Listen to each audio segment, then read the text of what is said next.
Today I'm going to show you how to clean out your septic tank. First thing you have to consider is this job worth doing? A typical septic company will charge $300 to $400 to come and pump your tank for you. They'll even dig it up and open the lid, for the price.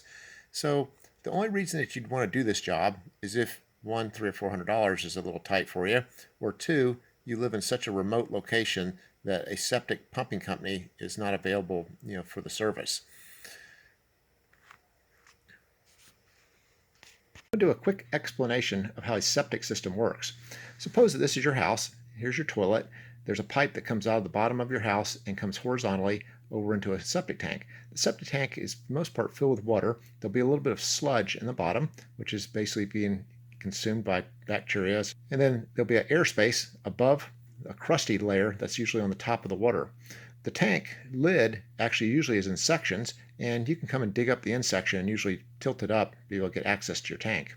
There'll be a pipe that comes out of the septic tank. It's either going to have a straight pipe coming out, a T, or a curved down. I like the ones that have the curved down. I'll explain later.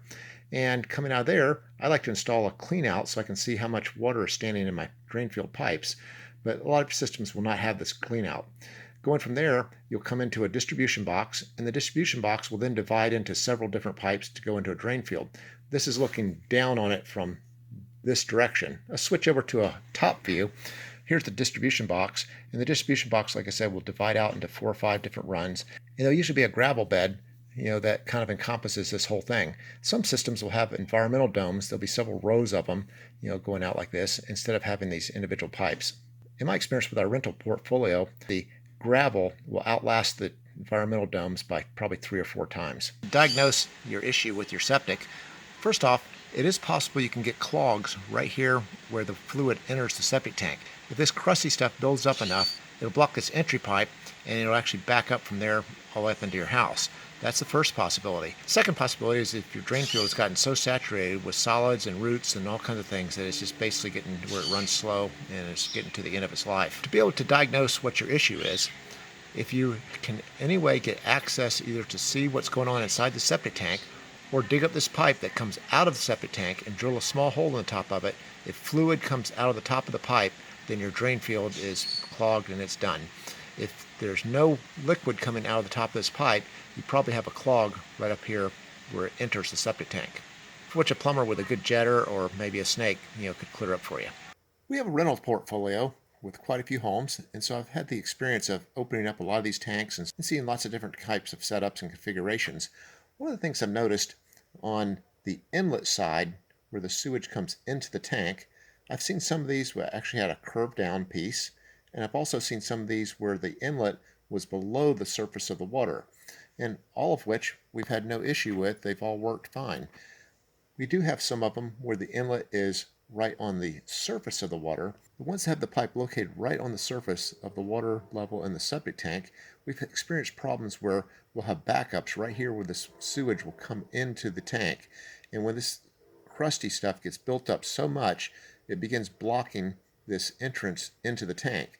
Now, one thing that could be rectified is to put an elbow down, on the inlet, which, we've had those which work fine.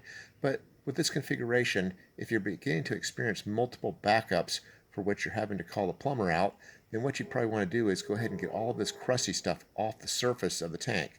Certainly either using a company to come out and pump it or opening it up and scooping it off yourself. Most of the lids on the septic tanks come in sections. And if you go to the outside section, you're able to actually prop it up and tilt it up like I've done here. A lot of times it takes a crowbar to get it initially lifted on the edge, and then you need to have something on the front and the back to prop it. You have to be very sure on your corners that there's no way that they can slip in, because if you drop that lid into the bottom of that tank, you're going to be in a lot of trouble.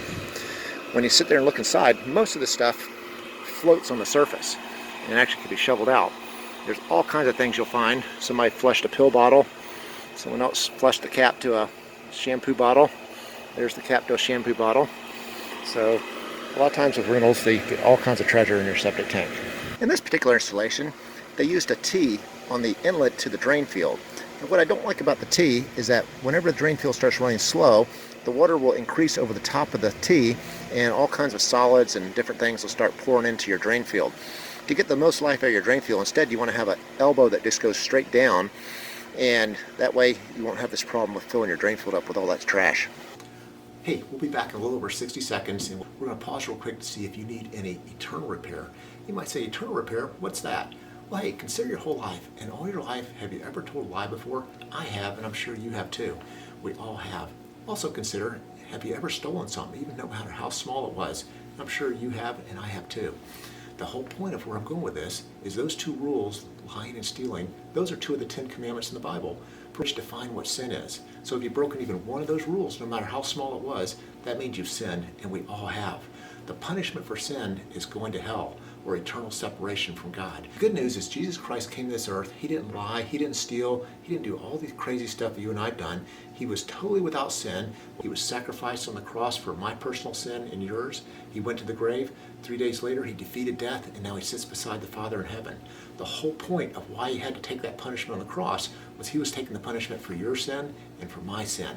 But it can only be accounted to you if through faith you believe in who he was, what he did, you submit to him as your Lord, and you repent. And when you do that, you can have eternal habitation with Jesus and the rest of the saints for eternity in heaven. You might be saying to yourself, hey, I'm a good person. Surely God wouldn't send me to hell for all the nice things I've done for people.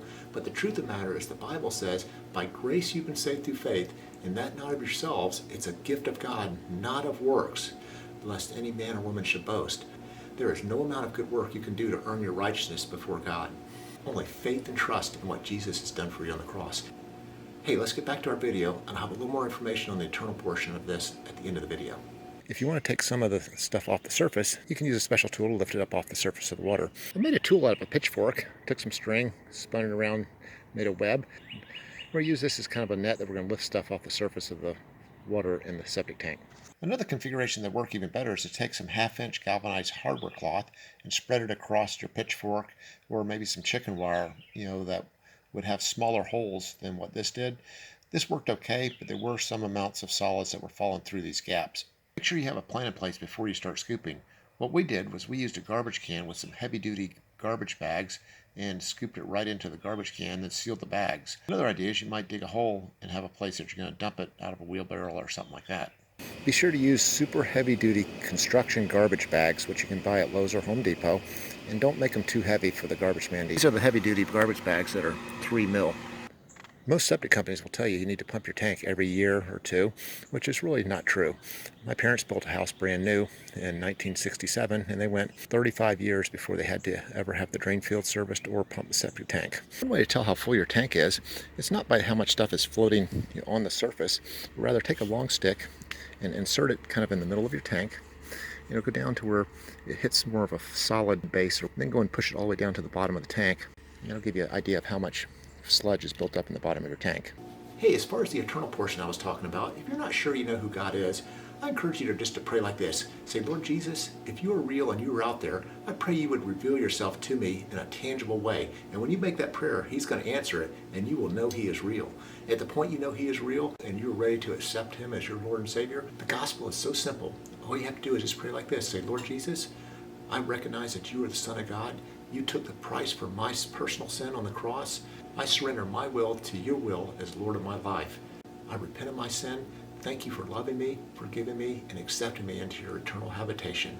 That's just how simple it is. But the catch is that just saying those words won't do anything for you, only unless the heart believes the words that you're speaking. For the Bible says in Romans 10:9, if you confess with your mouth Jesus Christ is Lord, which I just did, and you believe in your heart God raised him from the dead, you will be saved. Salvation only comes through faith and believing. Hey, if you get a chance, visit our website, eternalrepair.com, where we have a lot more information about your walk with Jesus Christ. That's eternalrepair.com. Thanks for watching.